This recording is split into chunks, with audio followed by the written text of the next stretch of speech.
One semester of law school. One semester of criminal justice. Two experts. I'm Kristin Pitts. I'm Brandi Egan. Let's go to court. On this episode, I'll talk about a man who got caught before he could become a full-fledged serial killer. And I'll be talking about Juanita Maxwell, a maid at a Florida motel, accused of murdering a 73-year-old guest over a ballpoint pen. So this one I feel kind of weird talking about. I told you a little bit about it last week, not on the podcast. Yeah. But this is the story of the murder of a young woman who I'm related to. Mm-hmm. And I just want to say right off the bat, she was my second cousin. I didn't know her in real life. Mm-hmm. So I don't want to sound like I'm overstating the relationship or anything. Yeah. I went to her funeral, and kind of after that, I became obsessed with the case. Yeah. And for some reason, I never thought to do it for this podcast, because I think it kind of falls into this weird gray area of I feel close to it. Yeah. But not so close that I feel like I have the right to talk about it. Oh, does that make sense? That. Yes, okay. Absolutely. I get that. But just a few weeks ago, there was an episode of On the Case with Paula Zahn, which I've never watched before. No. But they did... I've heard of it, but I've never seen it. Yeah. But they did an episode about this case, and they interviewed Alyssa's immediate family, and they talked, and I kind of thought, you know what, maybe... I don't know. For some reason, I felt a little more comfortable. That opened it up a little bit to where maybe you felt like it was okay. And I don't know how to explain that, but it felt since now they're comfortable talking about the murder and talking about what happened, that, anyway. Yeah. There we go. So Got it? Yes. Is that enough of an explanation? Yes. Get to the murder already! Sorry. super rude. No, but you know what I was thinking this whole time leading up to it? Mm-hmm. And maybe I'm the only one who gets annoyed by this, but anytime there's a terrorist attack or something horrible, I feel like there's always that weird segment of the population that tries to make it about them. Oh, how they were somehow connected to it. The example that always pops in my head is the Paris attacks. Mm-hmm. And I remember seeing people, especially on social media, being who have no connection, who weren't affected. I go to concerts all the time. That could have been me. Yes. Or I've always enjoyed croissants, and I think Paris is a beautiful city. Trying to make it about them. And so I think I'm so grossed out by that I was worried that it would come across that way. I don't think that this is the same thing at all. Even though I do love croissants. Yes. I would also like to go on the record and say that I also love croissants. Okay, so here we go. Yeah. Let's start. June 1st, 2011, Platte City, Missouri, which is about 20 miles north of Kansas City. It's a pretty small town. A man who was taking his lunch break on the Platte River spotted a female body floating. Called the police. Police arrive. They find her face down in the water wearing only a bikini top. And she's got horrific injuries to the back of her head and to her face. Oh my gosh. She's been hacked with a sharp object. Oh my gosh. Yeah. This is a really horrible one. just so you know, this is going to suck. Really, I hadn't picked that up yet. It's going to be worse than you think, though, I think. God. So the police were stunned for a couple reasons. One, this was the first murder in Platte City in 10 years. Mm-hmm. This is just not something they're used to seeing. And the other thing was it was so brutal, over-the-top violent. Yeah. Then they were surprised for another reason, because once they took her out of the water, a few of them recognized who she was. Oh, wow. She was 22-year-old Alissa Shippert, and they knew her because she worked at Casey's General Store, which not all of our listeners are going to know what that is, but it's a gas station general store. Yeah, They're pretty common in rural areas of Missouri. You and I have bought many a candy bar there. We were frequent flyers at the Knob Noster Casey's General Store.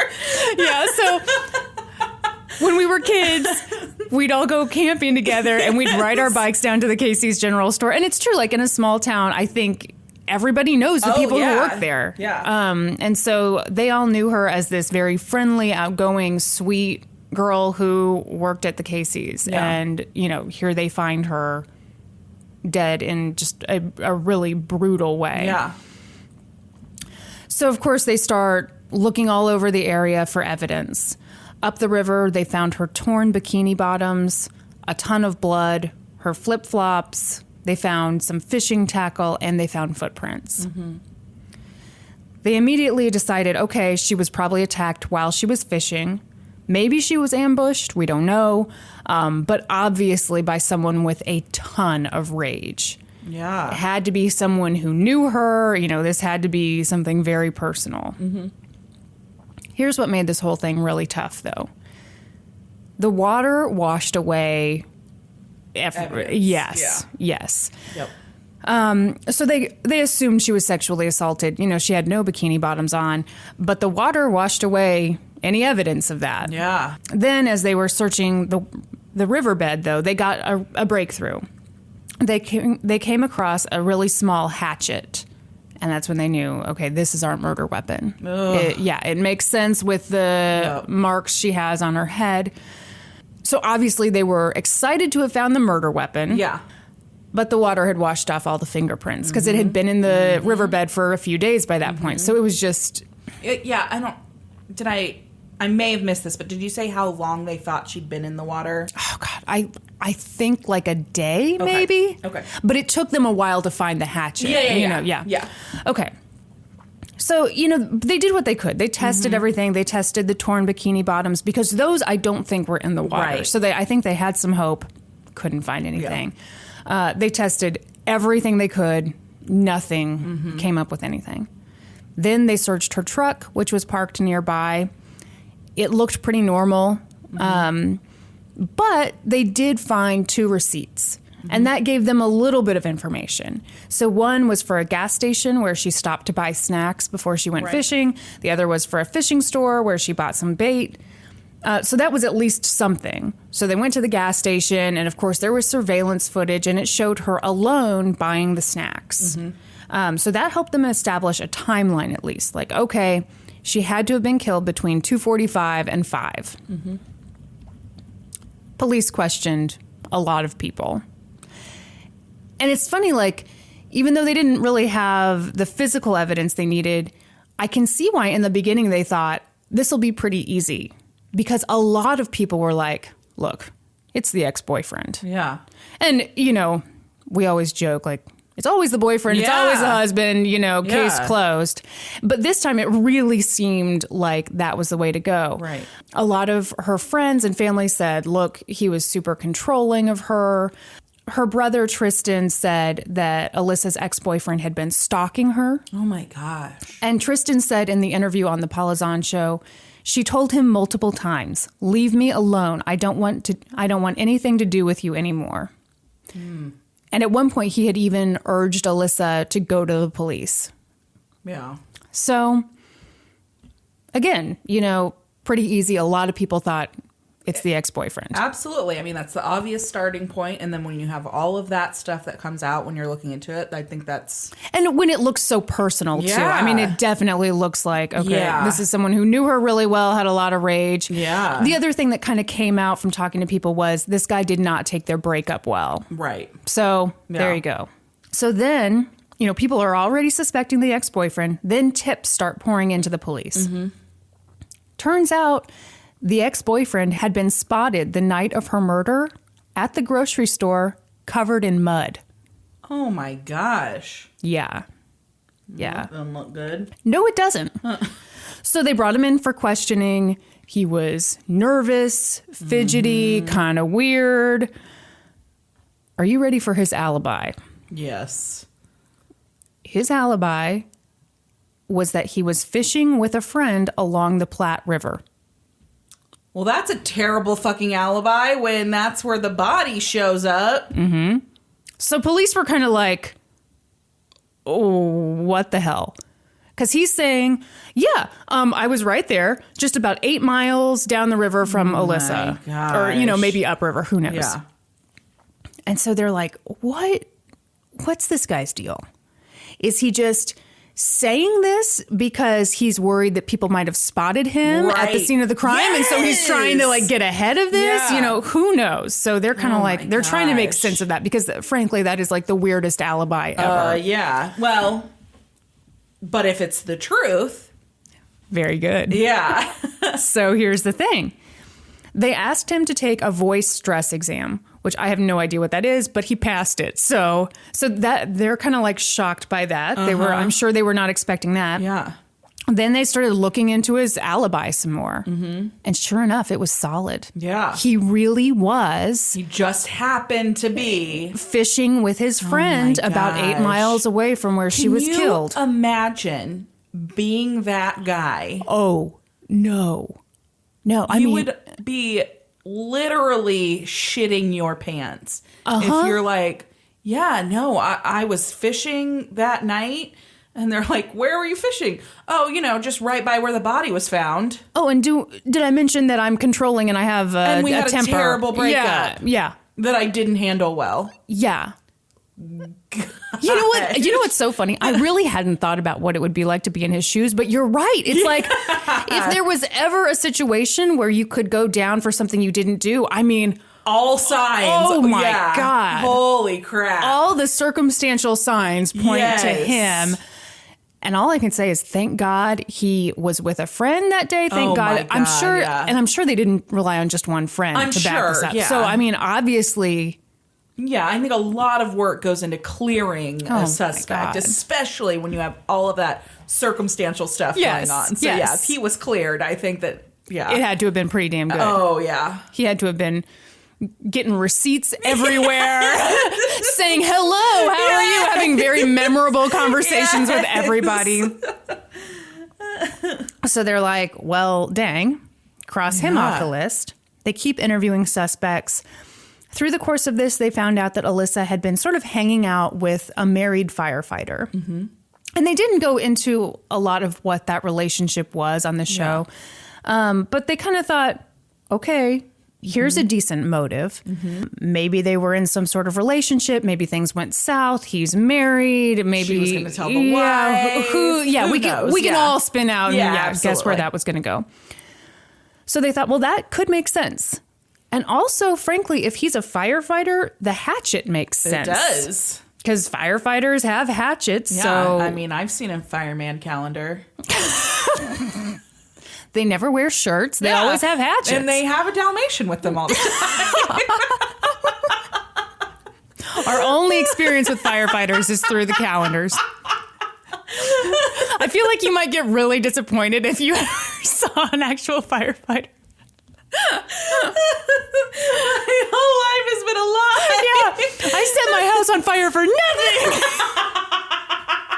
So they start looking into him. Mm-hmm.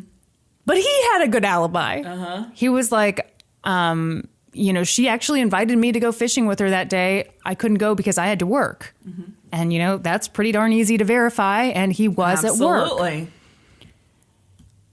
I can't imagine being the police in this situation because at this point, I mean, they're screwed. Yeah. And you probably start that case thinking, well, surely this will be somewhat easy to figure out. Right. There's the torn bikini bottoms, there's evidence, there's these two really plausible suspects. Yeah. And then all of a sudden you've got nothing. Mm-hmm. So 6 months go by. And this was horrible on her family, obviously. I can't even imagine. Because they're like, who on earth could have done this? This horrible, brutal attack. Yeah. And again, like I said, I did not know her in real life, but everyone had the nicest things to say about her. She just seemed really bubbly and sweet. Yeah. After her murder, they were cleaning out her bedroom and they found So she had just chopped all her hair off into a pixie cut, and they found a bag of her hair addressed to Locks of Love. And she had plans to go to Joplin to help the tornado victims. I mean, she was a sweet, bubbly person. Yeah. And she looked cool too. She had this cute tattoo on her shoulder. She looked really, really cool. So Pam Clark, who was Alyssa's sister, said in this episode of Palazan, I had no idea. Everyone I knew loved Alissa. She's just such a great person. She hated seeing people in need. She always wanted to find a way to help them. Ugh. Which, that's just got to be the worst. Like, yeah. who on earth did this? Yeah. Let's see if I can get through this Especially when you have somebody like that. Yeah. Everybody loves, with the exception of this boyfriend. And then... Yeah, then... It's not him. He's cleared. Where does that fucking leave you? Nowhere. Yeah. Yeah. So I'm going to see if I can get through this next part without crying. Oh, God. Sorry. Listen, I'm not prepared to cry today. Oh, this is bad. Just because her family is so sweet. Yeah. You know. So Alyssa's dad, Landis, had dinner with her the night before she was killed, and she invited him to go fishing with her the next day. And he said he couldn't because he had to go to work. And it's clear he still beats himself up for that. And he said, I said I wish I could, but I had to work, so I couldn't go with her. I was beating myself up because had I gone fishing with her that next day, she would still have been alive. Ugh. I know. That would be a terrible feeling as a parent. I can't even No. imagine. And I feel like the thing you want to say, hearing that, is, no, you can't do that to yourself. You can't think that way. But of course that's what you think. It's not that easy. Yeah, it's not that easy to just go, oh, well, I can't think that way. I mean, you just feel so terrible for him. So at this point, the police are frustrated. They have no evidence, no good suspects. The family is shocked and grieving. And that's when the killer struck again. It was the day after Christmas, in the middle of the night. 21-year-old... Shit. Okay. Some news sources don't say this woman's name, I think because she was sexually assaulted. She has since come out and done some interviews with the media. I'm just going to call her Jane for this. Yeah. This is a last-minute decision. That's fine. It says her real name in the script, so just let me know if I start saying some name that's not Jane. Okay. 21-year-old Jane Doe woke up in terrible pain. She thought she was having really bad period cramps. So she went into the bathroom, looked in the mirror, and saw that she had been cut open and that her intestines were on the outside of her body. Holy shit. Yeah, she had been disemboweled. Oh my God. Like, I can't remember where exactly they said, but neck down to her stomach, just sliced open. Oh my God. Sorry, this is tough. She obviously panicked. She fell back into the bathtub. How she didn't die. So she got up, made her way out of her apartment, and knocked on her next door neighbor's door. And he said that he woke up hearing like this really faint knocking. So he's like, what is that? He opens the door. There she is, I assume naked. Yeah. Cut open. He called the police. Ambulance gets there right away. Oh my God. I'm like covered in goosebumps right now. This I know. Crazy. Yeah. So I think by the time the ambulance got there, she was unconscious. Obviously, they were like, well, she's going to die. I mean, no one survives this. They rushed her to the hospital, and they did their best. So meanwhile, police searched her apartment. There was blood everywhere. Yeah. But weirdly, there was no forced entry, No signs of struggle. The police said no signs of prolonged struggle. So no, like, table knocked over, no sign that they'd been, fighting for a long time. In addition, her purse was still there with money in it. She had nice electronics in the apartment. So robbery wasn't a motive here. Exactly. And immediately they're like, okay, this feels familiar in a really bad way. Yeah. Sexual motive, clearly. Vicious attack on a young, pretty woman. Oh, my gosh. By the way, could you pull up on your computer Alissa Shippert? I just want to show you some pictures of her. I think I'll be interested to hear what you think she looks like. I think one of the reasons I got so emotional is that she, to me, looks exactly like all of my cousins. And, she's a second cousin, but to me, I look at her and I'm like, that's a Shippert. I'm going to come over to your side. She's so cute. I know. Super cute, super young. Yeah. Okay. So back to Jane Doe. So at this point, everyone's freaking out because now, for sure, we have an extremely violent killer who is not stopping. Yeah. His second victim is about to die. Except, even though she lost 7 pints of blood and she'd been cut open and left for dead, she survived. Holy shit. Yes. How do you even lose that much blood and survive? It is... I thought like the max you could lose is like 5 pints and survive. I can't even fathom it. Oh my gosh. And I've read some interviews with her since, and she's like, she collects angel figurines. She believes in angels now. And it's like, yeah, buddy, I would too. No kidding. Oh my goodness. Oh my It is an gosh. absolute miracle that she lived. Yeah. So, here's the cool thing. 4 days after her attack, she was well enough to talk to the police. Holy shit. And she told them everything she could remember. Mm-hmm. She said that night she was in her apartment hanging out with her friend, Quentin Odell. Mm-hmm. They'd been friends since high school. Mm-hmm. As she's saying this, Detective Mark Stevens is in the room. And when he heard that name, Quentin Odell, alarm bells went off in his head because he knew that name. Oh my gosh. Quentin Odell worked at Casey's General Store. Mm-hmm.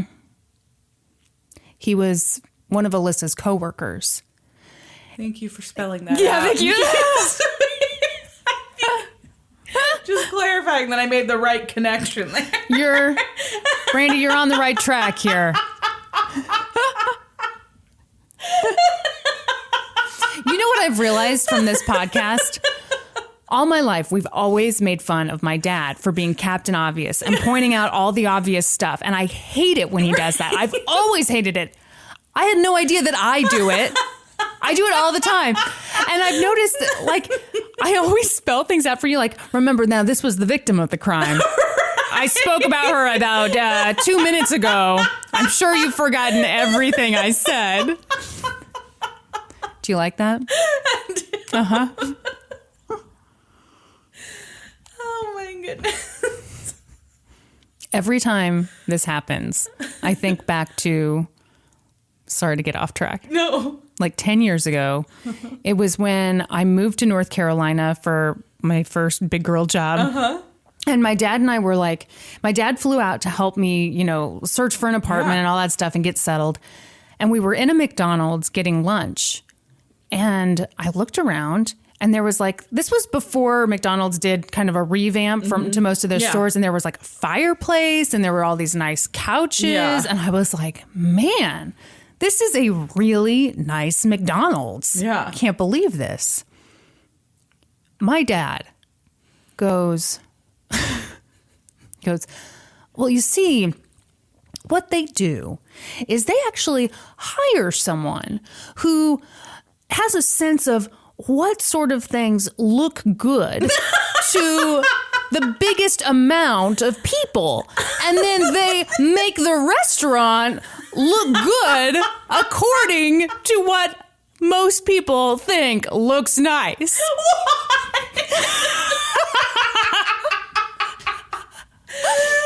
And I remember just being like dumbfounded. And I was like, do you think I'm stupid?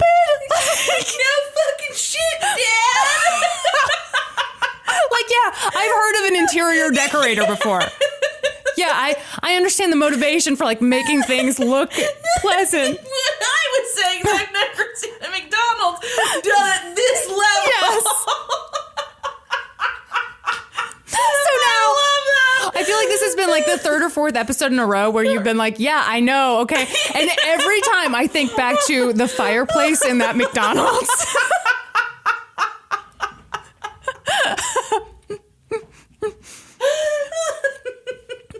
There you go. How does it feel to be in your dad's shoes, Kristin? Oh my God. It doesn't feel great. Because he does not buy expensive shoes. It is really alarming when you realize like you've become your parents. Right? Okay, back to the case. Okay, so he works at... We've just discovered that he works at Casey's, which, in case you didn't put it together, that means that he is Alyssa's co-worker. Very good. Very good. In case you're not following along too closely, this does not look good for him. Yes, thank you. Okay. So they didn't spell this out, but I'm sure that they interviewed Quentin at some point early on, just as like, okay, you're her coworker, but he didn't raise any red flags. Yeah. And frankly, after seeing some interviews with him, I don't blame them for not seeing any red flags with him. The guy looks like he can barely take a shower in the day. I mean, he just doesn't look like he does anything, let alone, viciously murder. Not that that's something that you'd have on a to-do list or anything, but you know what I mean. Like, he kind of has this way of... Brush teeth. Yes. Shower, Brutal murder. Yeah, this guy Buy looks... dog food. This guy, like, when people say he lives in his mom's basement? Yeah. That's this guy. Yeah. I mean, he has that look. Yeah.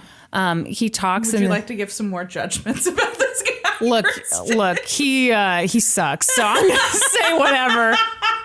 No offense to anybody who lives in their mom's basement. Yeah. How about that? I don't mean to offend. You can be plenty successful and live in your mom's basement. Well, I don't know. Kristin, I believe there was a time that you lived in your mom's basement. It's true. There's also a time that Zach and I lived in his mom's basement. Although I wouldn't have called myself successful at that point. I would not call myself successful at that point either. I think the one thing about living in your mom's basement is you can keep it real. You can be like, this is not the ideal. A temporary situation. Okay. So Jane Doe keeps talking. She said he arrived at her apartment a little bit before midnight. They had a few drinks. She ended up getting in a fight with her boyfriend over the phone, and then things got fuzzy. She said the last thing she remembers is she fell asleep, fully clothed, in her own bed. Quentin was still in the apartment. So police interviewed Quentin. And keep in mind, at this point, he thinks she's dead. Yeah. He thinks he murdered Jane Doe. And so he gives them, whatever story he wants to give them. Yeah. He was like, oh, yeah, I was at her house the other night. But, I left. And she was saying that some other guy was going to come over and she was thinking about sleeping with him. And, I don't know his name and I don't know what time he was going to come over, but that's what she was telling me. So they included some footage of the interview on this show. And it is disturbing. In one segment, the detective's interviewing him and he says, you know what happened to her, right? And Quentin, he's got his arms crossed. He's leaning on the table, almost kind of like casual. And he's got like this little smirk going on. And I wrote down that his voice, because his voice is really something. I wrote down creepy hillbilly falsetto. So detective says, you know what happened to her, right? And Quentin goes, I heard that she got cut open and had her organs hanging out. Oh my gosh. Yeah. His tone is like gossipy and kind of like just happy to be here. Yeah. It's fucking weird. Oh my gosh. So he tells his story about, oh yeah, some other guy was coming over. Meanwhile, the police are like, this guy is cold-blooded. Yeah. This is really hard to handle. Also, he's full of shit. So then they decide to ruin his day. Yeah. I love this. I love this part. So at that point, one of them's like, she's alive. I just want to like see his face. Yes. When he finds out that she's alive. Yeah. So they're like, she's alive and she's talking. Not just like, oh, she's in a coma, but she's doing all right, buddy. So one of the detectives, it's funny you said you wanted to see his reaction. One of the detectives described it like an eye twitch. Like all of a sudden he was jolted, like, oh no. But he can't have a big reaction. Yeah. But obviously there was some reaction because he's thinking she's dead. I can tell them whatever I want to tell them. So finally he came clean. Detective Mark Stevens said, it was the strangest interview I think I've ever been through because I've never had a sociopath tell me exactly what happened. And I mean, that's... Yeah. I think that's fair. I mean, you listen to him talk, you would think he was reading his grocery list. Yeah. I mean, there's no emotion, there's nothing. Oh my gosh. That's a textbook sociopath. But it's funny. It's also why I can see how maybe they wouldn't cause red flags early on in the investigation because, like, they're not going to seem nervous. They're just going to seem like, oh yeah, she was nice. Can't believe it happened to her. I wouldn't. It wouldn't occur to me that something weird was going on. No. So I'm going to read you another part of the transcript. The detective said, "What are the other things you can remember about this?" And Quentin, do it in his voice. I'm going to. Do you like it? If we were Sword and Scale, we'd have the actual audio. Yes. But since we are like junior varsity Sword and Scale, that is correct. We could hold a YouTube clip up to the microphone and just hope it catches. You can listen to this when you've already gone through all the Sword and Scale episodes. That's exactly right. So, detective says, "What are the other things that you remember about this?" And Quentin says, "Just watching her roll over in pain and then watching like her intestines and stuff fall out." Oh my God. Yeah. Oh. Yeah. That is so disturbing. I really wonder about what this guy's childhood was like. Like, how do you get to this point? Yeah. By the way, he was an Eagle Scout. Oh, no. Yeah. My husband's an Eagle Scout. Look out, Brandi. Does he show emotion? Yes. Okay, well. We know there are things he loves in this world, like Puma socks. That's right. Puma socks. He loves Puma socks. It's like Puma socks. Uh-huh. Oliver. Uh-huh. Which is our dog. Not just some dude. No. It's our bulldog. And then me.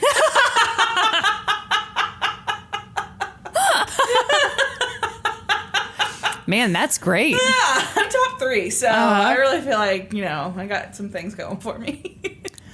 Come to think of it, for Norman, I feel like it would be pizza, peanut, me. But, like if you could throw in a frozen custard, I might drop even further. Speaking of last night, like right before dinner, he was like, "Man, I'm really craving pizza tonight." Yeah. And I was like, "Yeah, pizza sounds good." But I defrosted some turkey. Like maybe we could just do turkey burgers and like sweet potato fries at home. The look on his face was as if you just told him his murder victim was still alive. Yes. It was so bad. I was like, oh, or I could just poop in your mouth. I mean, wait, oh my God.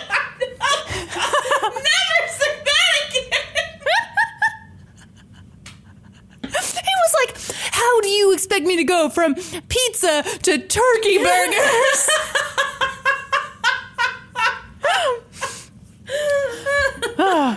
So anyway, I don't even know how we got on that. Lord, Jesus is the only one that knows. Lord only knows. Okay. Quentin said the reason he attacked her was because he was sick of hearing her fight with her boyfriend. Okay. Yeah. He was just sick of the screaming and hollering. So like any normal person, Yes. you stop the screaming and the drama by murdering someone. Yes. Or attempting to. Makes total sense. Yeah. So apparently he took a box cutter, which she had lying around because she'd just moved into the apartment, and he cut her with it. Oh, my God. And even then the detectives are like, this is not the full story. Yeah. Because by that point, they had the DNA evidence to show that there'd been a sexual assault. And he wasn't admitting to anything like that. So... I just can't stop thinking about him cutting her with a... slicing her open with a box cutter. I know. It makes my stomach, knot up. Yeah. Yeah. Ugh. And her surviving it.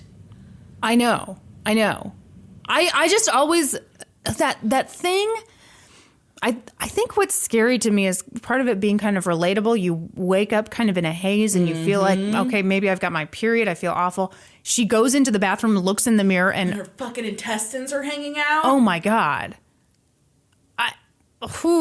This goes back to what we've talked to before. I don't know that I could have crawled out of the apartment and made it to the neighbors. I think I would have laid there, fallen into the bathtub and laid there and died. I kind of think I would too. I think it would be so shocking. Yes. Ooh. And the other thing, so there are a couple things in this story that they think he's not really admitting to. The first one being some kind of sexual assault. The second one is, this is an apartment complex with thin walls. How did no one hear her scream during this attack? Did he drug her? That's what they think. Yeah. But, he's not saying this. Yeah. But they think, he probably put something in her drink. Yep. So you think about that. Yeah. So not only was she cut open, she was drugged, and she still managed to drag. I mean, gosh. You talk about an amazing person. Yeah. The hospital couldn't get evidence to show that she'd been drugged, but yeah, come on. But the thing is, even though they know we're not getting the full story, they're at this crucial point in the interrogation, because even though they want to press him for more details, they're like, this is definitely the guy who killed Alissa Shippert. Oh, yeah. For sure. We have nothing to tie him to it. We have no evidence of it, but we know it. So if we're ever going to get him to confess to it, it's got to be now. We have to move on, talk to him. So they press him about Alissa. And I think it's so interesting to watch the video, because at one point the detective just puts his hand on Quentin's shoulder and he's kind of like, look, just go ahead and tell us. Unburden yourself. And it worked. Quentin starts talking and he says, on the day of Alissa's murder, he was walking down the river. Then he tells this weird, stupid story, and I'm going to try not to get worked up. But let me tell you, pisses me off. He says he found a hatchet as he was walking. No. Then he came across Alissa, and they sat around and talked for a few hours. Then her fishing line got caught in something, like snagged on some branches. So like a good guy, he gets out in the water to untangle it. At some point in all this, he slips, he loses his footing, starts floating downriver, but he's like, it's fine. I know a place where I can stop myself. And he gets out, kind of backtracks and comes up behind Alissa. And at this point, he says she's screaming and crying because she thinks that he drowned. He comes up behind her, surprises her. She starts screaming and hitting him. He puts her in a bear hug to stop her from hitting him. But then she's kicking him. As soon as he lets go of her, she starts hitting him again. Then he says that at the same time, they both reached for the hatchet. No. Absolutely not. No.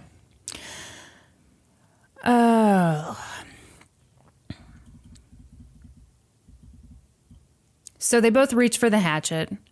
He got it first. So he hit her in the back of the head. Then he says he didn't want her to suffer. No. So he kept hitting her in the face with the hatchet until she was no longer crying or breathing. No. There's more bullshit. Then he says he felt bad. So bad that he was like, I should drown for what I did. So he got into the river again.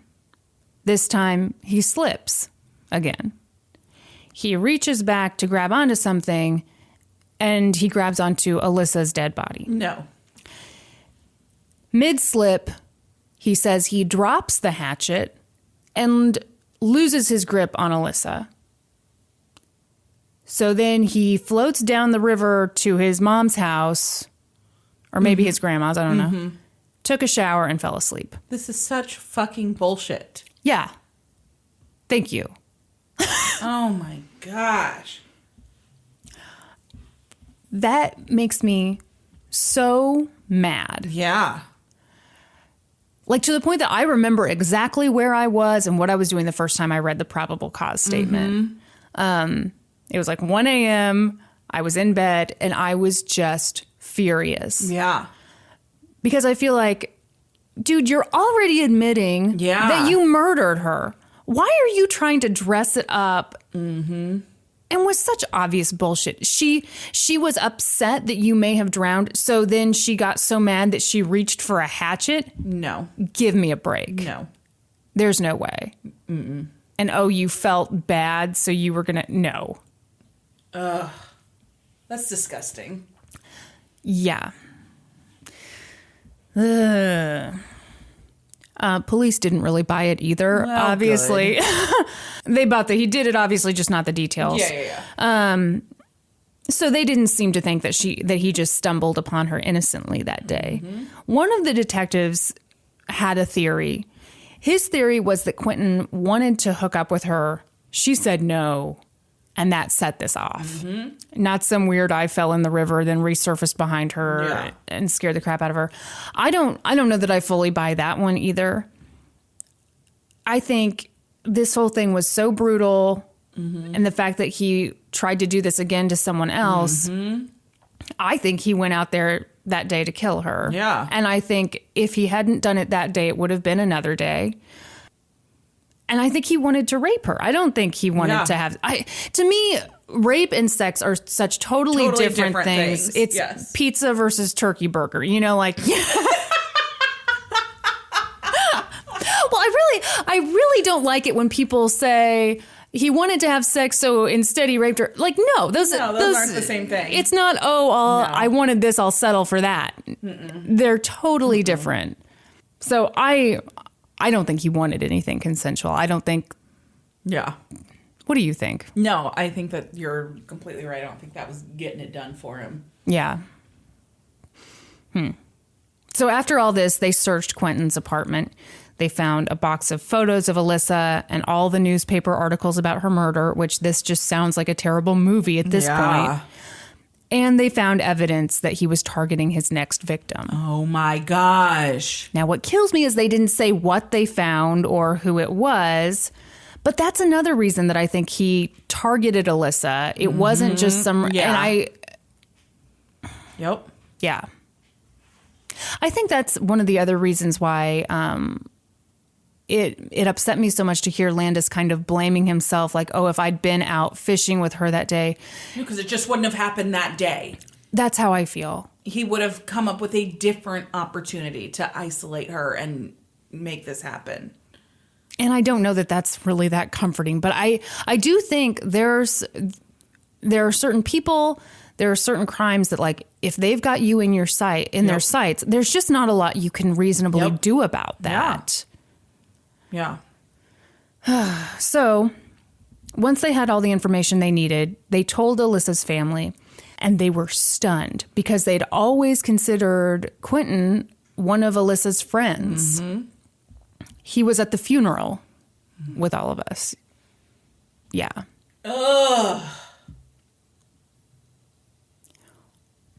Give me your thoughts on that. Because, like, I feel like I'm so obsessed with true crime that I remember being at the funeral and thinking, he's here. Yeah. I don't know who he is, but he's here. Yeah, I think it is horrifying to think of. Yeah. It is not the least bit surprising. That is such a good way to put it. Yes. Yeah. Because it's not like it gives anybody any comfort to be like, well, this is the normal thing that these creeps do. Yeah.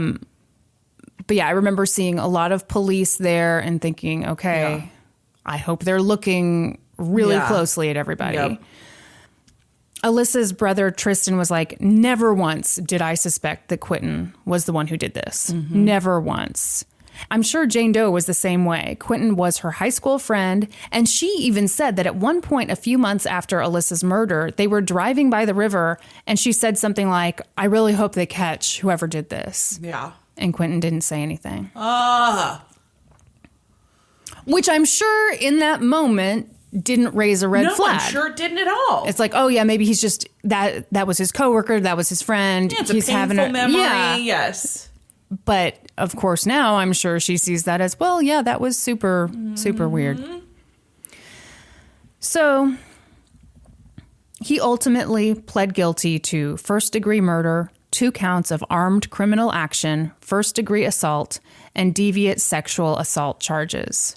So that meant that he avoided the death penalty. Mm-hmm. And the family was happy with that. Which, Missouri's the second most active behind death penalty Texas? State. Yeah.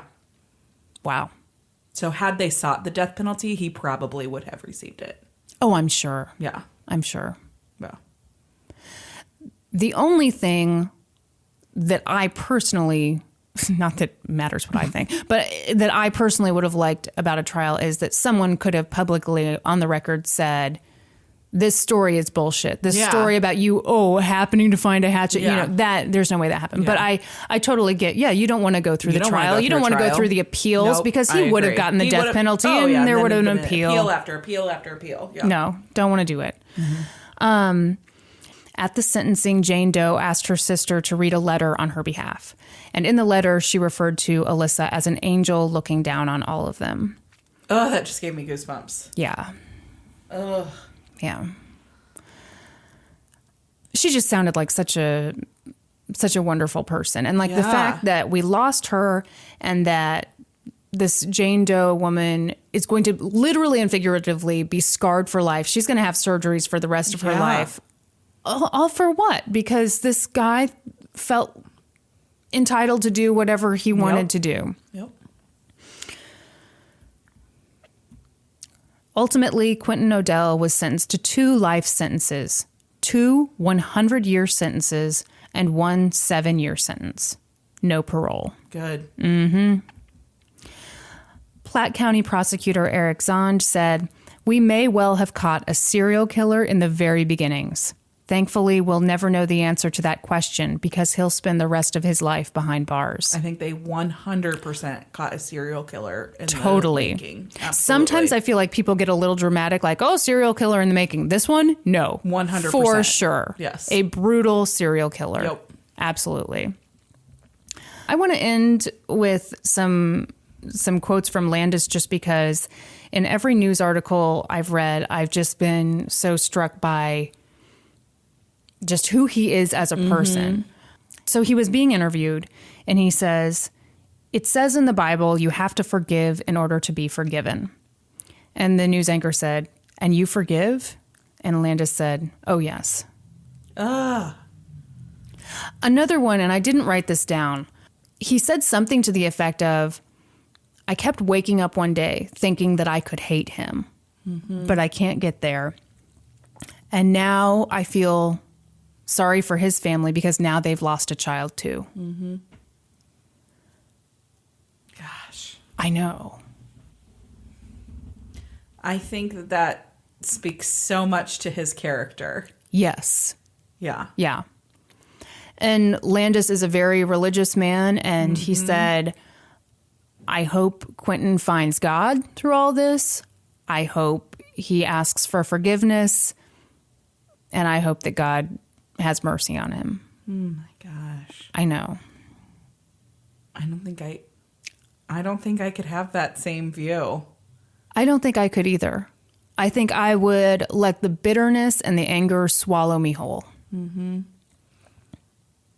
I admire that view, and I would like to hope that I could eventually get there, because it doesn't do any good. I think there's somewhere in the middle, yeah, where you learn to not be bitter and let that horrible thing affect your life every day. Yeah. But I think to go as far as to forgive the person who did this horrible thing to your loved one who affected your family so profoundly, gosh, I don't think I could get there. Yeah. Well, and it'd be interesting to know more of her family's perspective. Like Tristan, her brother, said something to the effect of, I just try to remember her how I think she would want me to remember her, which is as, you know, the happy, kind, funny person she was, and to just not focus on what the end of her life was like. Yeah. Ugh. Ugh, that was a heavy one. It was really heavy. I've kind of been dreading doing that one just because it is. I think it was such a good one, though. Yeah. Like, yeah. Yeah. And I think you did it justice. I think you did it really, really well. You know what? That was what I was worried about. Yeah. Because again, even though I didn't know her in real life, like I care. Yeah. You know, I care about her family. I've come to care about her. I became obsessed with this whole thing. Yep. And yeah, you don't want to mess up your own family's one, you know? No. If I mess up on the Enzyte case or the Kellogg's, whatever. But and I do want to say props to Jane Doe. Oh my gosh. The coolest. I just cannot imagine. She has got nerves of steel. She is a superhero to me. And honestly, if she hadn't been that strong to crawl over to her neighbor, and if he hadn't hurt her, if she would have died, if she wouldn't have fought to live, yes, who knows who else would have become a victim of Quentin O'Dell? Yeah, absolutely. Is that his name? Yeah. Okay. So you needed me to repeat it a bunch? You needed me to be obvious? Noted. No, but I think you're totally right. All we know for sure is that there would have been another. Yeah.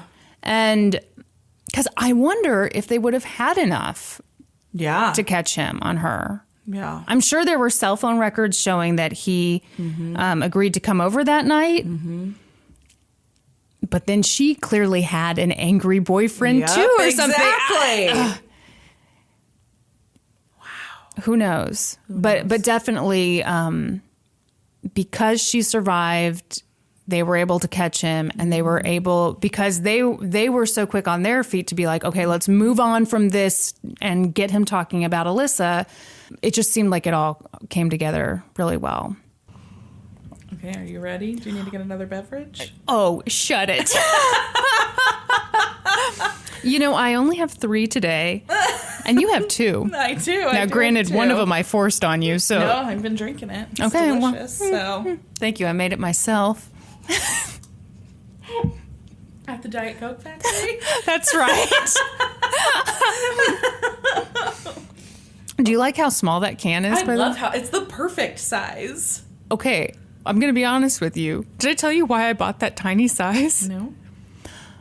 My grocery store, you could either buy a 6-pack of like the tiny baby Diet Cokes, or you had to buy like a 36-pack. Oh, and I was like, oh my God, well, I don't even know that she's really going to want to drink one of these every time. Like, I don't want to invest this much of my life into this. So I'm glad to hear that you don't feel cheated. It's perfect. Okay. I love it. It'd be really bratty if you were like... I thought you just didn't want to spring for the full can. It's true, I didn't. I was like, 36? Where would you even put 36 Diet Cokes? In a house this small, you really have to make some decisions. I don't have anywhere in my house to put 36 Diet Cokes either, and I would drink them all. So. Just a bathtub full of Diet Cokes. Amount. All right, are you ready? I am so intrigued. Juanita Maxwell. Yes. So I stumbled onto this case through like one of those like mental floss articles where it was like, you know. What is with you and the mental floss articles? 5 blah, blah, blahs. I'm not going to tell you what the topic of the thing was. But anyway, I got the information from this by a really good article by Michael McLeod for the Orlando Sentinel, as well as articles in the New York Times and the Southwest Florida News Press. Okay. I just have to say real quick that I'm afraid I'm going to talk weird because I was so disturbed during your case. Yeah. I sat here chewing on my lip, and now I like literally have a thing on the inside of my lip where Oh, no. I've like chewed it. So if I talk fucking weird this episode, it is Kristin's fault. Well, and I felt like I was talking weird because I was getting kind of emotional. Yeah. So this is just the weird talking one. Weird talking, yes. But these are new mics, so if you like them, let us know. Yes, please let us know. Because, you know, we're only trying to put out the best podcast on the planet for you guys. That's all. Just humble goals. All we want is just to get together, have a nice little podcast that's outrageously successful beyond anyone's wildest dreams. I mean, is that so much to ask? And by the way, we want it to be a success right now. Yeah, right this minute. We're not waiting. We're not trying to do the slow build. Yuck. No, nuh-uh. We want this thing to straight to the moon. I loved the look on your face right before you said straight to the moon. You were very excited. Yeah. Just popped it. Sometimes just gems pop in there, Kristin, and I get really excited, and they just have to come out my mouth. And there's very little control over it. It's like I'm not involved at all. It's divine intervention. That's right. That's why you're on this podcast. Okay. March 13th, 1979. Ooh, it's an old one. Okay. But a goodie. Inez Kelly was a guest at the Palmland Motel in Fort Myers, Florida. As she walked down the hall to her room, she passed a housekeeper and asked to borrow a pen. The housekeeper, 23-year-old Juanita Maxwell, obliged and gave Inez her pen, which she took into her room. Mm-hmm. When Juanita knocked on the woman's door a short time later and asked for her pen back, the woman reportedly said, "What pen?" Before closing the door in Juanita's face. Juanita knocked on the door and explained that while the lady might not remember her, she had in fact loaned her a pen, and now she needed it back so she could continue about her work. Mm-hmm. This time the woman slammed the door shut. Could I interrupt? Yes. Are we talking about like a pen with the hotel logo on it? Or like, was this like a special? It was just a ballpoint pen. Okay. It was Juanita's personal pen that I don't know. And she needed it for work. Checklist on the rooms. Gotcha. Okay, so she slams the door shut. Mm-hmm. Several hours later, Inez was found dead on the floor beside her bed by another motel employee. Oh my God. A towel had been wrapped around her throat, and her skull had been smashed in with a table lamp. Oh my God. Yeah. Brutal murder. Whoa. The prime suspect was immediately Juanita, because she was found in an adjoining room in a confused and groggy state. She had fallen asleep, she said, but she was adamant that she knew nothing about Inez's violent demise. There was someone who knew what happened to Inez, though. That person was Wanda Weston. Juanita had known Wanda since she was 5 years old. 2 years older than Juanita, she had been like a protective older sister. Mm-hmm. Juanita, by all accounts, had a rough childhood. Her mother was an abusive alcoholic who brought a string of men into her life who would abuse Juanita. Yeah. Somehow, Wanda was always there whenever Juanita was in trouble. And she would help her get through it, And she would even take her place when Juanita's mother would beat her, whip her, and abuse her. Was this an older sister? Yeah, 2 years older. Okay, gotcha. Oh my gosh. That day, in March 1979, when Inez slammed the door in Juanita's face, Wanda was there and was not going to stand for letting someone treat Juanita that way. So she knocked on the door, entered Mrs. Kelly's room, and confronted her about her interaction with Juanita. Hold on. Were they both maids at this hotel? She just happened to be there. Brandi. Stay tuned. Okay. To find out more. Okay. So she saw this interaction. Mm-hmm. She was like, no, you're not going to talk to Juanita that way. So she goes to Mrs. Kelly's room, goes in the room. Inez tells her to get out. Mm-hmm. So what does Wanda do? She picks up the table lamp and beats her to death with it.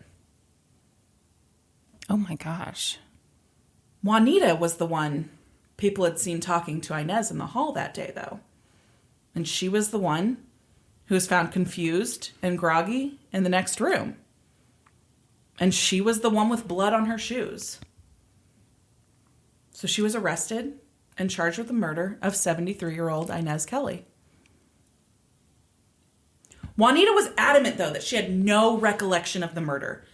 And here was Wanda almost taking pride in it for the way she had stood up for Juanita. So how is it that Juanita found herself on the stand testifying at her own murder trial in 1981? So her defense attorney took a bit of a gamble by putting her on the stand. As we know, defendants do not usually testify in their own defense. It's not a great... They usually shouldn't. Yes. But he believed this was the only way to prove that Juanita had not committed this brutal murder. Okay. On the stand, Mrs. Maxwell, Juanita, was questioned by clinical social worker Alan Klein, who had gotten to know her during the time between her arrest and her trial as one of his clients at the Florida State Hospital in Chattahoochee. Klein asked Juanita whether she smoked or used drugs, and she said, "No, sir," in a low tone with her head hung. Then he asked her if she remembered the killing, and she said she remembered little about it, only what she'd been told. Then he asked Juanita if she'd committed the murder, and she replied, "Well, they said I did it, so I have to take their word for it." Then, in a move few saw coming, Klein asked to speak to Wanda. Oh, shit. Mrs. Maxwell closed her eyes. No. And about 10 seconds later, she looked up and began giggling loudly. Ew, no, I can't handle it. I can't handle it. She seemed glad to see Mr. Klein. Oh, shit. Identified herself. I'm freaking out. She seemed glad to see Mr. Klein, identified herself as Wanda Weston, and said she was a childhood friend of Mrs. Maxwell. I have goosebumps. Oh man, I'm about to lose it. Oh.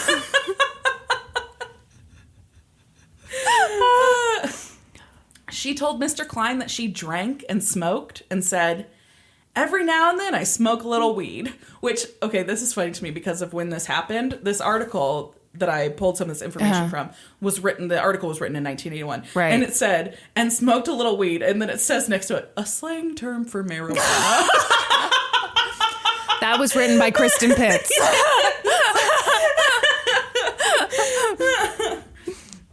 So she says, "Yeah, I smoke a little weed every now and then." Wait, I smoke, weed? I What? drink. Yeah. And then she said Juanita Maxwell lent Mrs. Kelly a pin and later went to get the pin back. Mrs. Kelly denied borrowing the pin and slammed the door. At that point, Wanda Weston surfaced. Oh my God. So she knocked on the door and went into Mrs. Kelly's room. "She told me to get out of her room, so I picked up the lamp and beat her with it," the defendant said. She did not think death was a harsh punishment for not returning the pin. Oh my God. I killed her. She didn't have any business treating Juanita the way she did.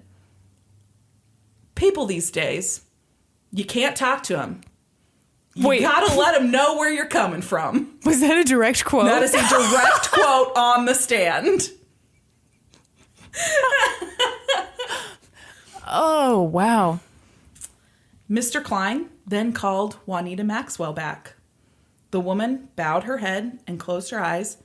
Seconds later, she raised her head again. The smile had been replaced by a painful look, and Mrs. Maxwell rubbed her temples. What? Oh, my God. Asked whether she knew Wanda, Mrs. Maxwell said, "Yeah, she causes me a lot of trouble."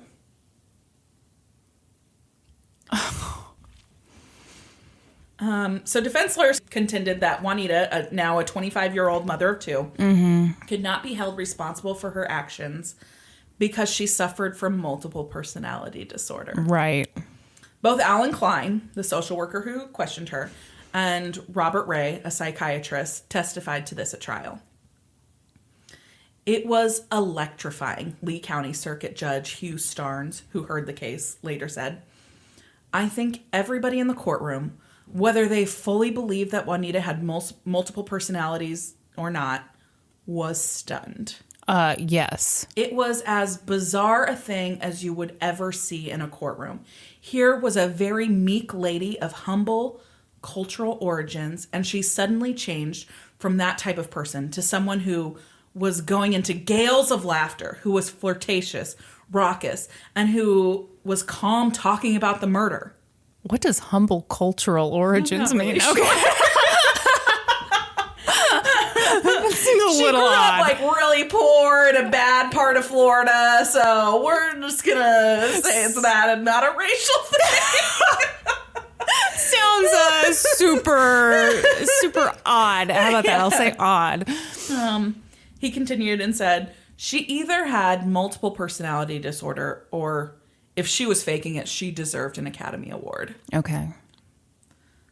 Starnes, who was completely persuaded of the seriousness of Juanita's illness, ruled the very next day. So she testifies on Wednesday. Mm-hmm. Thursday, he rules that she's not guilty by reason of insanity. Wow. And he committed her to the Florida State Hospital in Chattahoochee. That is the funniest name. All I can think of is the Alan Jackson song. Never knew how much that muddy water meant to me. What song? I don't know. Not familiar. Never heard of it. Were those good lyrics that I just came up with? Did you like those? So she's committed to the state hospital until she could prove to him and a panel of medical professionals that she was mentally competent. So undetermined amount of time. Okay. Judge Starnes did not specifically rule on whether Mrs. Maxwell had a split personality, but he said he doubted whether a woman of limited intelligence with less than a high school education could have outwitted doctors through the battery of psychological tests that Mrs. Maxwell was given. How did they determine that she had limited intelligence? Do you know? She never completed, like, her highest level of education was like 8th grade. Am I just being a bit of a pill here? I think maybe. Okay, fine. So I guess I won't be like, there are a lot of people who are very smart who drop out. It was the first case in the state of Florida to be deemed not guilty by reason of insanity due to multiple personality disorder. Wow. Yeah. John Domerich, who prosecuted the case for the state, said he was not surprised by the verdict. Mm-hmm. He called the case the most unusual in his career and said he would not appeal the decision. Wow. Yeah. I think that really speaks to how crazy that must have been on the stand. Yes. Well, I mean, me hearing about it secondhand, I was losing my mind. Yes. I can't imagine what it was like to be in the courtroom. No kidding. In those situations, I especially think about the judge. Because the judge is like, okay, I need to get it together. Yes, I cannot have a reaction. I have to have no reaction. I'm the person in the robe here. Yes. I gotta stay serious. Yes. But, oh my gosh. Yeah. That would be nuts. Yes. So nuts. There's more. Oh my God. Over the next few years, Juanita spent her time in Chatty, as she called it. That's what they called this hospital. Undergoing extensive therapy to discover the root of her MPD. So, worth noting here, multiple personality disorder, MPD, is no longer called that. It's called dissociative identity disorder now. They've changed the name of it. It's been around forever, but it was only like officially called like a mental illness in like 1980. And this trial happened in 1981. So. Whoa, I didn't realize it was that new. Yes. Okay. Yeah. So she undergoes extensive therapy to figure out the root of her MPD. One of Juanita's psychiatrists, Jerry Ostrow, believed MPD was unique for a couple of reasons. So the first is that, unlike many mental illnesses, it is believed to be curable because the personalities are created during trauma.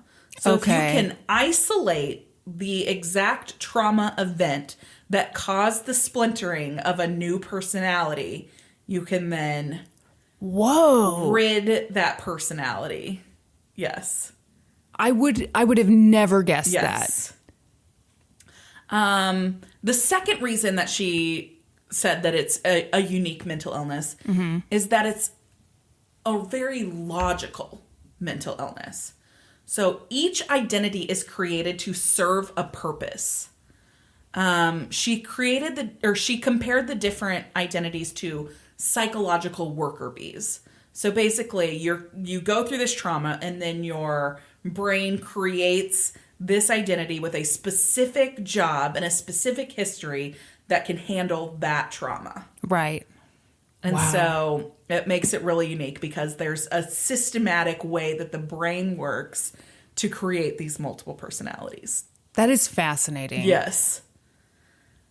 As Juanita went through her treatment, it was revealed that Wanda was not her only other identity. Right. I mean, you think about the amount of trauma someone would have to go through to get to that point. Surely there'd be more than one personality. In fact, she had 6 different personalities coexisting inside her mind. Wow. Wanda appeared when Juanita was about 4 or 5 years old. In Juanita's imaginary system of personalities, Wanda is actually 2 years older than Juanita because she was created to be a protective older sister. Although Wanda is the personality associated with violence, in conversation, she is even more shy and withdrawn than Juanita usually. This may be because it has been Wanda's job since she was created to take all of the mental abuse and most of the physical pain that Juanita had suffered throughout her life. Right. At threatening moments, Wanda emerges and Juanita recedes, avoiding the pain. Wow. Okay. Jennifer is the most flirtatious of all of Juanita's personalities. Given to lingering, sidelong glances, Jennifer compares herself to Lonnie Anderson, who I think was married to Burt Reynolds. You think or you know? I think, and if it's wrong, she should have been. Very good. Okay. She boasts that she knows how to handle men. She likes flashy outfits, red dresses with daring hemlines. So the skin on Juanita's cheeks is mottled and scarred as a result of acne during childhood. Okay. But when Jennifer comes forward, the scarring seems less apparent, masked by a healthy glow that comes to her cheeks. Oh, come on. This next one I think is crazier. Okay. Linda is a scrappy, tough-talking woman with a fine sense of sarcasm and a combative nature. She might fix you with a tenacious glare and say, "Hey, I'm not here to be nice." Jeez. But she's all talk.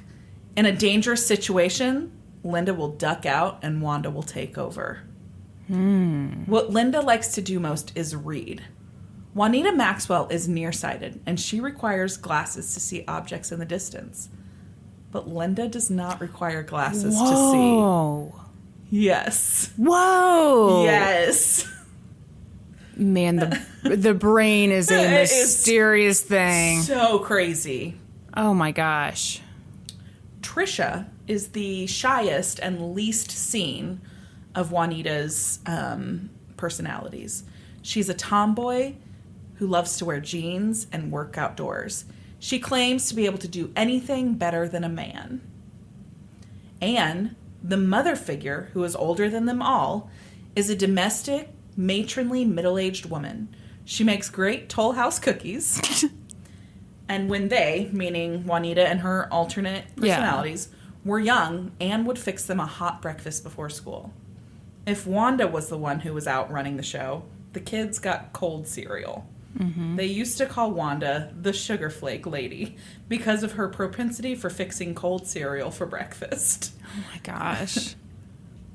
Annie, a child, has never grown up in all of the years she's existed in Juanita's mind. Annie likes to color, she likes stuffed animals, and she cries a lot. The personalities within Juanita can communicate with each other. Like sorority girls who know each other's secrets, they tease each other, they gossip. Jennifer chides Wanda, for example, for not wearing makeup. Wanda doesn't think she's attractive, Jennifer says. When Annie colors, sometimes the others tell her, "You're using the wrong crayon. You're not supposed to color faces green." Wanda loves chocolates. Sometimes she orders them by the dozen. The others criticize her about her weight. I mean, this is crazy. It makes me feel really bad for her. Absolutely. Yeah, because, I mean, I just can't imagine the amount of trauma you'd have to go through to create that much in your head. Yeah. Yes. Juanita says that her other personalities are always conscious, always watching from within. But when one of them decides to step forward and take over, Juanita herself cannot hear what is going on or keep track of what that personality is saying or doing. When she comes back into full consciousness, it's as though she's been anesthetized. Sorry, continue. I'm the one running the show. But so when something big isn't happening, it's like all 6 of them, right? All 6 of them are just kind of hanging out. Yeah. But then when an event occurs that one of them steps forward, then Juanita just checks out. Yes. Okay. Yeah, okay. It's like she goes into a fog, she goes into a dissociative state. Right. Yeah.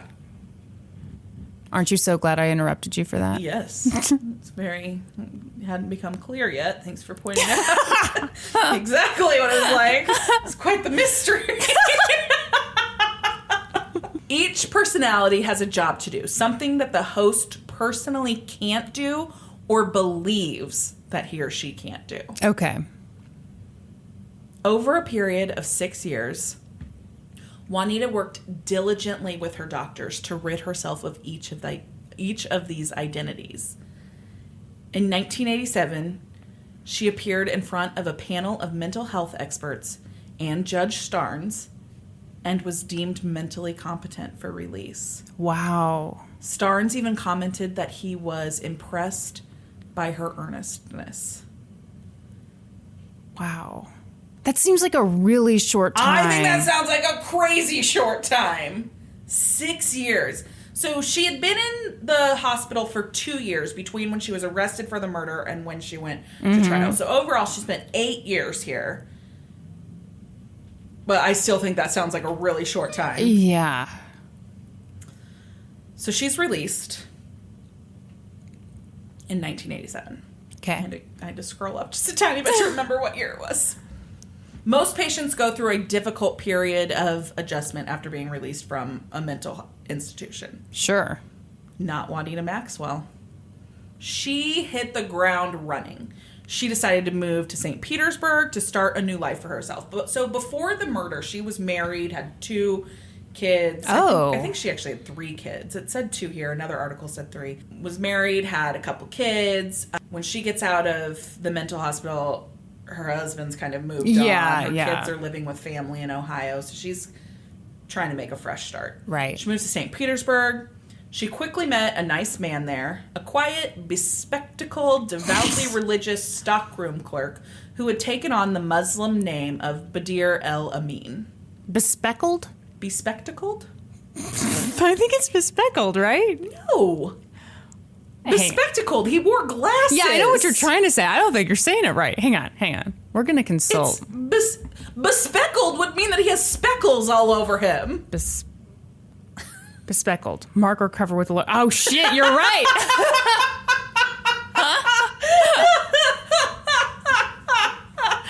Damn it.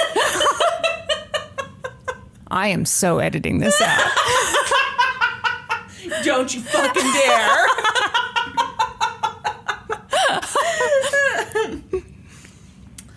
So she meets this man who has glasses and specs all over him. Well, she really looked at Named Badir El Amin. To El Amin, Juanita was the woman he'd been waiting for. She was honest. She prayed with him and even converted to the Muslim faith. And she had an open, generous nature. At her insistence, sometimes they would buy cans of tuna and make sandwiches to pass out to the poor and homeless. El Amin learned quickly that Juanita had her quirks. Sometimes she would buy dresses that just weren't her style. They were so flashy. God. They were so flashy. I think it is pronounced flashy. I'm sorry, I have to be right about something here. They were so flashy that El Amin couldn't imagine Juanita wearing them. One in particular, a red dress with a hemline well above the knees, seemed at odds with Juanita's subdued personality. Not to mention their Muslim beliefs that women should maintain a modest, understated profile in public. Even Juanita herself couldn't explain why she bought the dress. Oh, no. Then there were the times Juanita came home from the library with books on subjects El Amin had never heard her talk about. She'd been born and raised in a poor neighborhood of Fort Myers, Florida, and hadn't gotten past the 8th grade.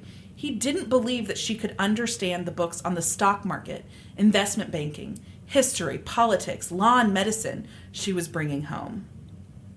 Some days, El Amin would come home and literally trip over stacks of books scattered all over the living room. And then Juanita might talk to him about ideas he didn't understand, using words that were beyond his grasp, and from what he knew of her, well beyond Juanita's as well. Where were all these ideas coming from? Why does your face look like that? I'm just picturing her saying bespectacled. And he's like, listen, it's bespeckled. It's like, listen, you dropped out of school. I know you don't know what you're saying. I wondered about it sometimes, El Amin recalls, but I'm a patient person. I just thought everybody's got some strange ways about them. Then, Did he? But I mean, he knew nothing about her past. I don't think so. Yeah, I don't think he knew of her past. This is why Google is so important. Right. He went on to create Google. Plot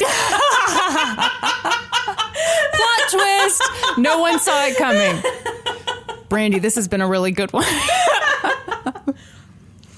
Then, one day in the spring of 1988, when El Amin and Juanita were getting into his car to go on an errand, he noticed a man staring at them. He had seen the man around the neighborhood before and knew he was a detective. That was detective, in case you didn't catch on. Was he a detective?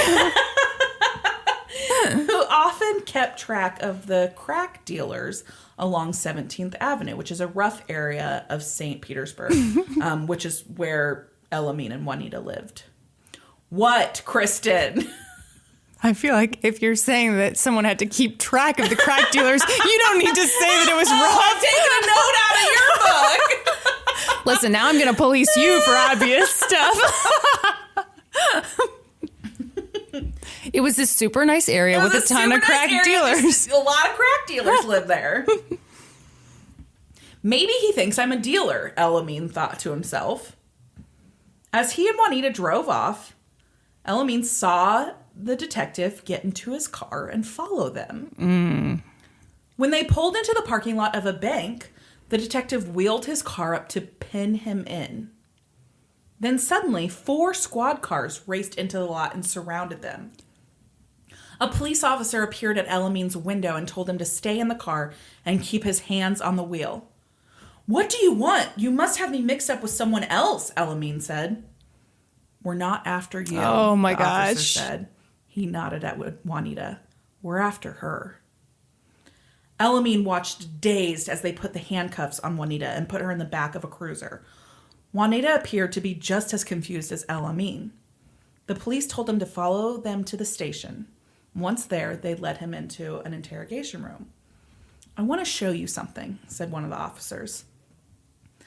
There was a black and white picture in his hand, a blown-up freeze frame from a bank security video camera. He stared at the picture. There, standing in a bank lobby with a rifle pointed toward a teller, was Juanita. No. Elamine was so shocked that he broke down and began sobbing. Oh, my gosh. Ooh. Juanita was arrested and charged with 2 bank robberies that she, again, had no recollection of. How could this happen? She was cured, right? No, you can't cure someone that fast. Her psychiatrist, Jerry Ostro, offered a bizarre explanation for this turn of events. It seemed Juanita's cure was only temporary. Well, The personalities, knowing that Juanita could never be released from Chattahoochee until she was cured, had simply decided to hide within her. They convinced doctors, attorneys, social workers, and even Juanita herself that they no longer existed. then that's not a cure. Right. Yeah. But if you've got these personalities that Yeah. are aware and have an understanding Yeah. of how the world works, how can you ever know? Yeah, so you can maybe be treated and you can Right. be working on it, but you can't. Yeah. Oh, my. Interviewed in jail while awaiting trial on bank robbery charges, one of Juanita's personalities explained it best. A streetwise, slightly sarcastic expression appeared across Juanita's usually placid face. Linda spoke. Those doctors said they wanted Juanita to get rid of us. Well, fine. We gave them what they wanted. You want us gone? No problem. Zip. Gone. It's so easy.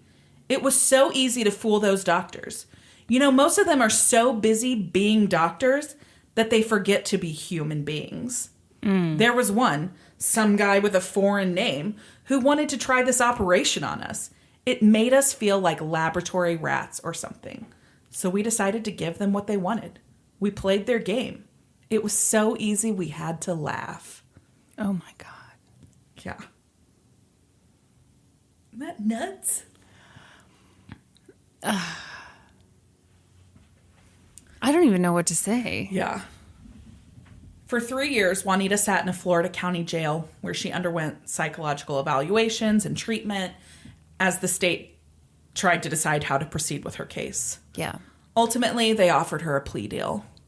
In 1991, she pled no contest to the robbery charges and was sentenced to time served and lifetime probation. Mm-hmm. So she spent the 3 years in jail, and then the expectation was part of her probation was that she would continue treatment for the rest of her life. In a hospitalized setting. No. Wait, what? No.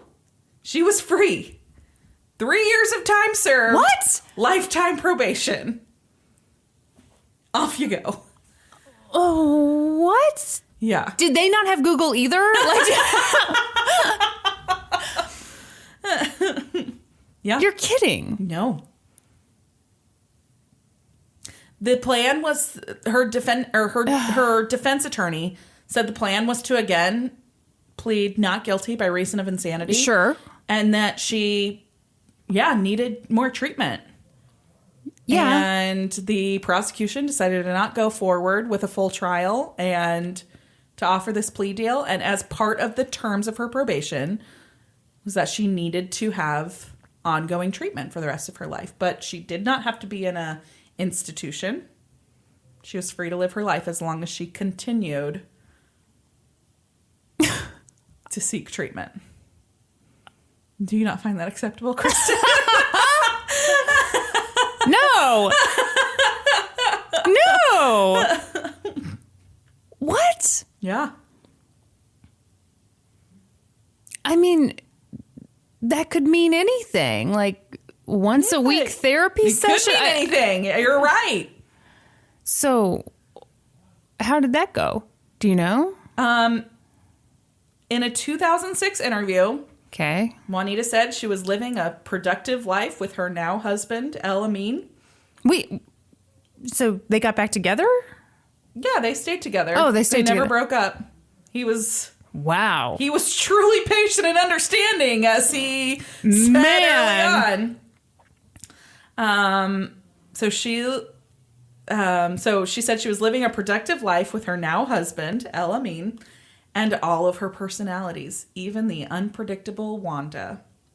We don't suppress Wanda, she says. We have meetings. We talk about what's good for all of us as a group. We're cool, and I'm doing quite well. Whoa. Yes. Whoa.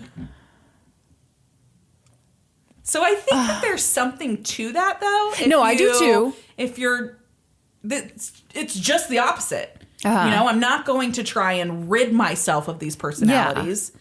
I'm going to acknowledge that they're there and in an attempt to be in control of them. It makes me think of what they say about generalized anxiety disorder and intrusive thoughts. Like, you do more damage trying to be like, oh my God, that was an intrusive thought. I don't want to have those thoughts. And so instead, they say you're supposed to be like, okay, that was a weird thought. Yeah. I'm going to sit with that. I'm going to just kind of be cool and I'm not going to freak out. So I kind of get that. Man, I don't know. I don't know about being her husband, though. Working out for him, I guess. I say that like I've been asked to do the job. I don't know. Count me not interested. He truly believed, I guess, that the Juanita that he loved is not the person who did those crimes. No, but see, and I believe that too, honestly. I do too. I completely believe it. But I think I would be really freaked out. Like, okay, there's How do I know when Juanita's or when Wanda's going to come forward? She could do something terrible to me. Yeah. Actually, at the murder trial, she said that she had thought about, contemplated, tried to murder Juanita's first husband. Mm-hmm. Yeah, I mean, that doesn't surprise me. If you've got something in you that's like wanting to stand up for you in a really violent way, then I would feel like people would be at risk. I also came across this story in here when Juanita was like a teenager and she had gotten, I don't know, whipping from her mom or something. There had been some argument, a big blow up, and Juanita was going to go home and she was going to confront her mom about it, and it was just going to be an all-out brawl. Mm-hmm. Juanita came to the next morning next to 6 bodies of lifeless kittens. Wanda had killed the kittens as an outlet for the rage. Oh my God. Yes. Oh. To keep Juanita from having some physical altercation with her mother. Yikes. Yeah. The brain is, the things we don't know about the brain, I can't even imagine. I feel like we don't know shit about the brain. I agree. I'm speaking just for you and I in particular right now.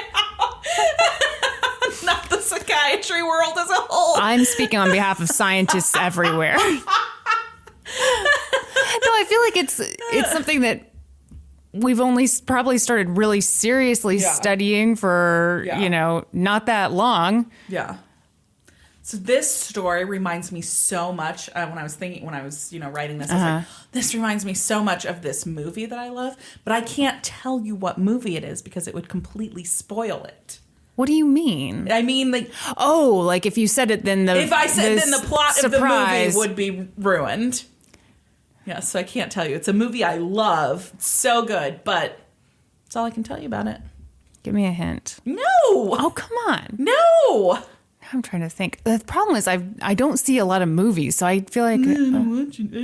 I just spend all my time watching Golden Girls and writing novels and podcast episodes. Listen, I'm above a lot of things. Says the woman with a year-long movie pass. This is true. We did get the movie pass thing. But you know me, I'm very particular. I don't want to go to a movie theater that has uncomfortable seats. I'm with you. I'm not going to that fucking art theater with Norman. Oh my God. The Not thing that is, he's asked me. I realized as soon as I said it that there's been no invitation for me to go. So I have a very staunch opinion on something that I've not even been invited to partake in. well, just like how I don't want to be Juanita's husband, you know. But no, the little art theater in Kansas City shows great stuff. Terrible seats. Seats that I do not want to spend 2 hours in. Sorry to say. I have to finish by speaking about something off topic. Please do. Okay. I'm so excited. It occurred to me last week that there's been some foreshadowing on this podcast, and I've become aware that a perfect storm is brewing, and I'm putting an end to it right now. What? So we did our pranks episode. Uh-huh. And I told you no one had ever really played a prank on me. And then you were like, oh, I'm going to dip my toe in your prank water, or whatever the fuck you said. Okay, what I said was creepy. It wasn't that creepy. In your prank water. And then on the next episode, we discussed my love of Wendy's chili. Yes. And then you put out a secret message to Zachary that you want to try and infiltrate my Wendy's chili. And I'm just letting you know, I've put the fucking puzzle pieces together, Kristin. And this ends now. Sounds like you really love your chili. So for you, is it Wendy's chili, number 1, Oliver, number 2, Zach, number 3? Maybe. I need to get together with Zach on this. We're going to pull something on you. Well, I've got my fucking radars out. I got my prank radar. I've got like some shields up. I have a force field.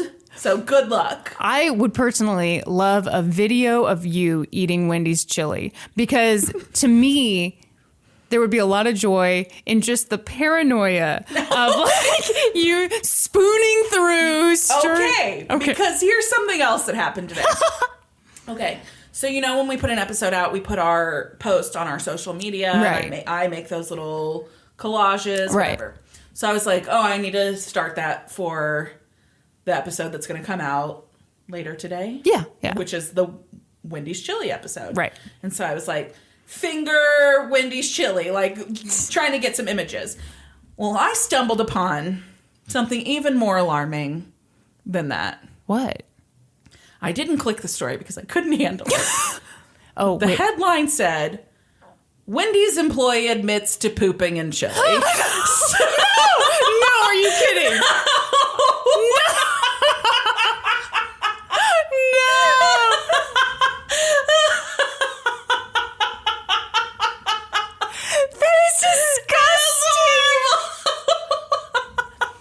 I'd rather have a finger. I would too!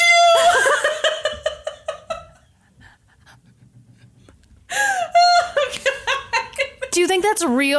I think it is. There seemed to be a mugshot associated with it. Oh my God. Wendy's poop in chili. Oh, wait. I'm looking on Snopes and it says this is false. Oh, thank God. Okay. Did a Wendy's employee admit to pooping in chili for over 2 years? They put pooping in quotation marks. Like that's some slang term or like... Yes, the medical term is defecating. Well, I think they could have put that in the headline too, but I don't think pooping is so wild that they have to be like, oh. Kristin, weed is a slang term for marijuana. So yeah, an article reporting that a restaurant employee was caught putting his feces in chili came from a site that only publishes fake news. Thank God. Oh, you know what? It was probably like the Washington Times or something. Hang on. Oh, wait, no. It says in March 2016, the fake news site Now 8 News. Oh, yeah. And they did put a weird mugshot of the guy. Yeah. Man, that is not a guy I'd want pooping in my chili. Well, I'm glad. Thank you. I'm glad we've talked this out because I was just going to believe it. You were horrified. You were like, I see the headline. I'm not can't clicking see anymore. Yes. Don't worry. Thank you for... Your Wendy's chili is safe. For now.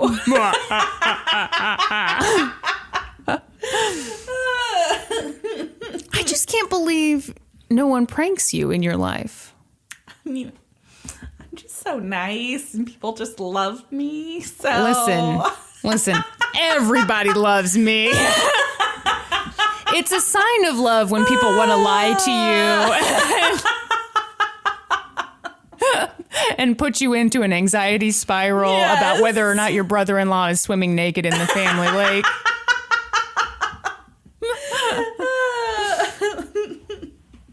Yeah, I loved that Jay, I asked him permission to tell that story on the podcast because I didn't want him to be embarrassed. Yeah. And his logic was basically that... he's not the one that has to be embarrassed about that story. He's like, I'm not the one who swam naked in the lake. I'm not the one who believed that someone was swimming naked in the lake. I'm good. I'm fine. All set. Say what you want to say. I've got to say, though, you're talking about the Wendy's chili has made me kind of want to try chili at Wendy's, which I've never said that before in my life. I think it's weird that me talking about Wendy's chili was brought up by the finger story, and that has perked your interest in Wendy's chili.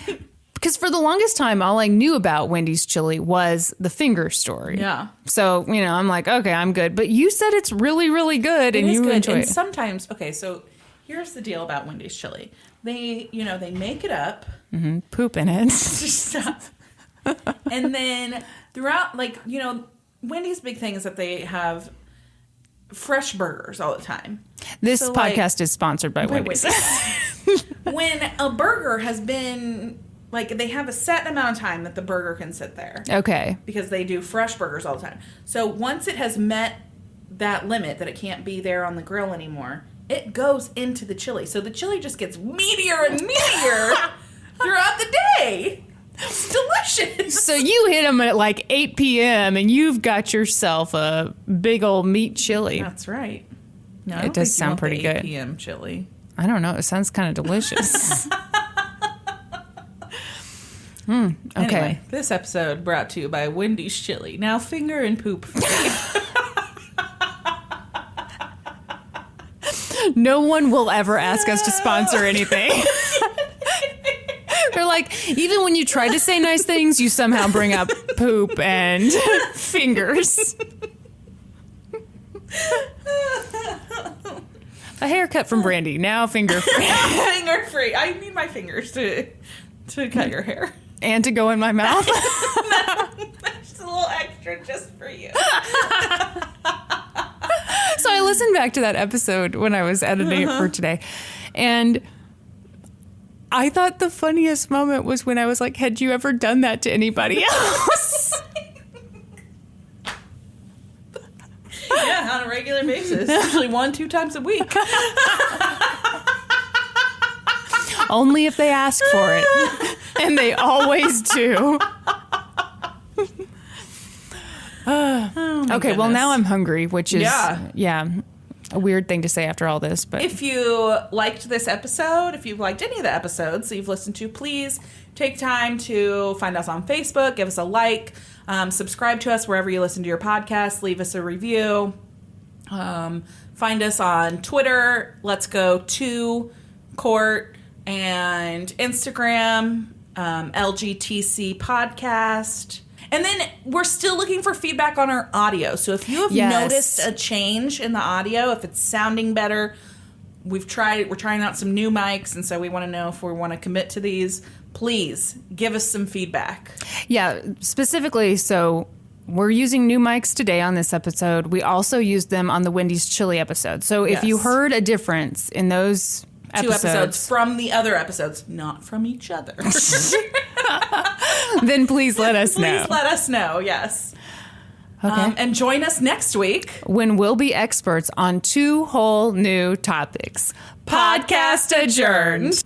And now for a note about our process. I read a bunch of stuff, then regurgitate it all back up in my very limited vocabulary. And I copy and paste from the best sources on the web, and sometimes Wikipedia. So we owe a huge thank you to the real experts. For this episode, I got most of my info from an episode of On the Case with Paula Zahn, as well as news clips from Fox 4 and KMBC 9 News. And I got most of my info from an article by Michael McLeod for the Orlando Sentinel, as well as articles in the New York Times and the Southwest Florida News Press.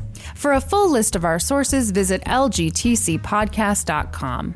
Any errors are, of course, ours. But please don't take our word for it. Go read their stuff and watch that episode of On the Case with Paula Zahn. Ooh. Are you auditioning for a new job? Yes.